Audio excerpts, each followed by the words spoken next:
Hey guys, here I'm making a little, I'm attaching some Velcro to a tank bag. I bought a tank bag off of eBay. It was used and it has some straps, but I didn't like the strap idea. What I'm intending to do is put some regular fabric Velcro pads and use high strength epoxy, not epoxy, but rubber cement, and glue it on to the back of my tank bag, which is like fabric. It turns out that the high performance cement was old and I had to throw it away. So I had to get some new ones. But anyway, I end up drilling out the rivets that are holding the straps, the strap clips.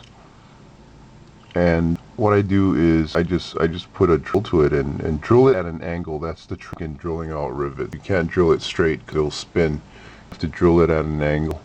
And there it is. I take it out.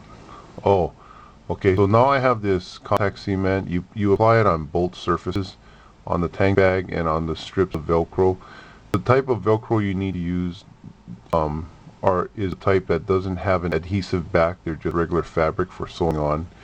And contact cement, you just push it together, rub it together, and it creates a really strong bond.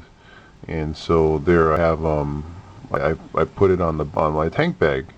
Now I prep my bike for Velcro. I wipe it, clean it with Windex, make sure it's real clean, get it to where I think I want it, mark it with a marker, and decide how long of Velcro strip I need.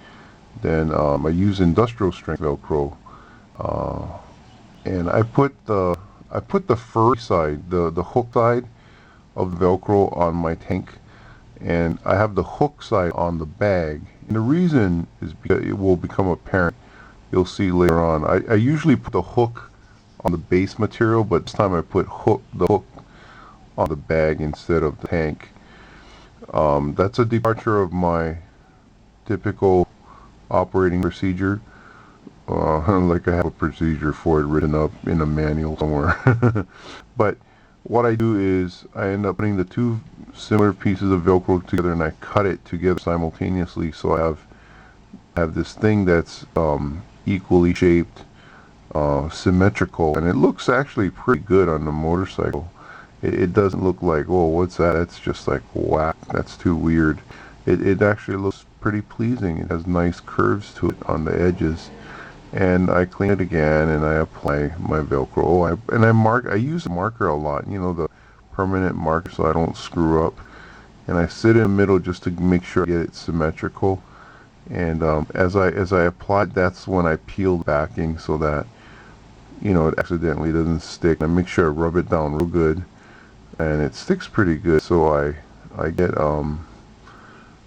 I get another strip, and yeah, and I'm doing this in my garage at night, and this is the only light source in my garage that's bright enough, so that's why I'm stuck in. Oh, and I use this the chain cleaner degreaser to take off some of the sure. Okay, there we go.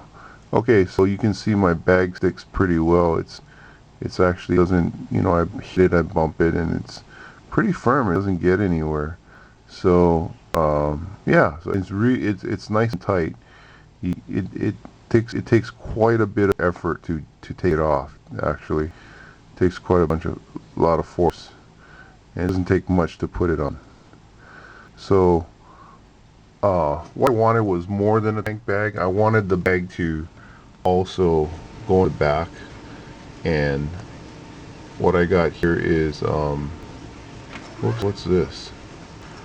What I got here is just another video. I guess I took another video of the same thing opened up, and I show the bottom of the tank bag here, and I take another shot at putting it on. Yeah. Okay. What I wanted to do was not just have a tank bag, but also have a tail bag. So what I do is that's the reason. You'll see that what I've done is I decided to put the furry side as on the base material, and so I put Velcro, the furry Velcro, on the rear seat of the motorcycle. And so I was thinking of putting the hook side, the hook, the part that grabs on the seat, but I figured that this is going to be very uncomfortable for a passenger. And but if I put the furry side on the seat, there's not going to be any difference. You can't tell. So I decided to. That's why I put the hook side. I mean the furry side, the loop side, on the tank side as well as the seat, because I had planned this out in the first place to have this done. Now I wipe acetone on the seat, and it briefly sears the seat and sears the plastic or the vinyl, but it's okay. It cleans it just enough, and just ever so slightly sears it and cleans off the surface so that the high performant, I mean the adhesive sticks really well. And you'll notice that I slide the slip Velcro underneath that seat, whatever band, and I carefully yank the adhesive back off the adhesive back protector off the adhesive loop. And so it actually looks pretty decent. It doesn't look like like a sticker. It looks actually flows with the bike, the two strips. It doesn't look like very unusual. It kind of blends in, so it looks okay. And so yeah, there you go. I just dropped the seat on. Dropped the tank bag on, and it sticks really well. I put a 2-liter bottle in it, and it does not come off. It's pretty. It's in there. It'll hold a 2-liter bottle and another small bottle, Pepsi, of course. Yep, there it is. Works well.